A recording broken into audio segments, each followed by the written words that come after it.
Sa number 5, isa ka Iloy nga nagbakalang sa lechon manok matapos ang 3 ka minutos pagbalik niya. Wala nang iyang salakyan kay ginkarnap. May report si Nico Delfin. May mga CCTV kag matawo pa ang lugar sa ginpark sa makadali ni Jocelyn Posisyon ang ginapanagiyahan nga gray nga SUV sa kilid sa Barangay Bata sa Bacolod pasado alas 7 Huwebes ang gabi. Suno kay Posisyon, ginbilin niya nga nagaanda ng salakyan para magbakal sang sulod-anon nga manok papauli. Pero nakibot siya nga gulpi lang naglakat ang salakyan kag nagrekta pa kadto sa area sang Circumferential Road. Kita ko malang lapit malang sa Suktugo kag tapos pwede dasig malang ang hatag sa babae kay ito naman nga daan ang manok. Wala ko naging patay ang engine kay kung dali malang ko kung man ginapatay pero ginadala ko ginaangyabi panaog. Mga 2 to 3 minutes. Okay. Dayon pag daho ko sang manok pagbalikid ko, abi ko lang ang salakyan do nagalak, abi ko wala masyado nalak, abi ko galakat lang balahaw, nga do nagaslide lang bala. Kulbaan ko kasi ko basi mabunggo. So nagamat-amat na lakat palayo.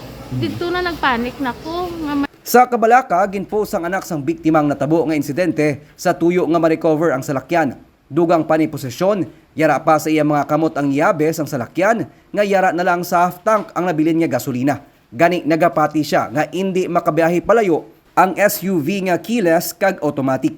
Nagpalinto naman sa HPG kag PCG ang katapos ang Police Station 3 agud makabulig sa pagtrace sa nadula nga salakyan. Suno kay Police Major Armelin Vargas, ila pa ginapadalman ang mga detalye ang ginhatag sang biktima. Padayon pagkita sa aton nga investigation tungod kay may mga nakitaan kita nga inconsistencies no kung nagid nga ang bayaan mo ang imo salakyan nga nagaandar. Kag ikaduwa pagid nga ang tinted ang salakyan niya, how sure ang nagkuha sa salakyan niya nga wala siya iba na upo dito sa salakyan pagpanaog niya. So sa subong na padalman ta gina-investigaran ta ginakuha ta ang CCTV nga makasakop sa sa area, pati ang mga numero nga nagakontak sa ila subong. Ginausisa na sang kapulisan ang kuha man sa mga CCTV video sa lugar sa natabuan sang insidente. Ginasugura naman sang kapulisan ang pagtrace sang babae nga caller nga nagtawag sa biktima sinilang nga aga agud ipagawad ang nabakal niya nga SUV. Ginapatay ko masupusudi kung layo or parkingan na. Ginapatay ko ginasaya. Ti ato nga time di manaog lang gid kuya kag kumbaga daw ma-pick up lang kuya manok mo. Pagdali gadali ko mo. Nahang pa naman sang biktima ang kapaltahan nga nagresulta sa pagkadula sang salakyan nga nabakal sang iya bana nga siman.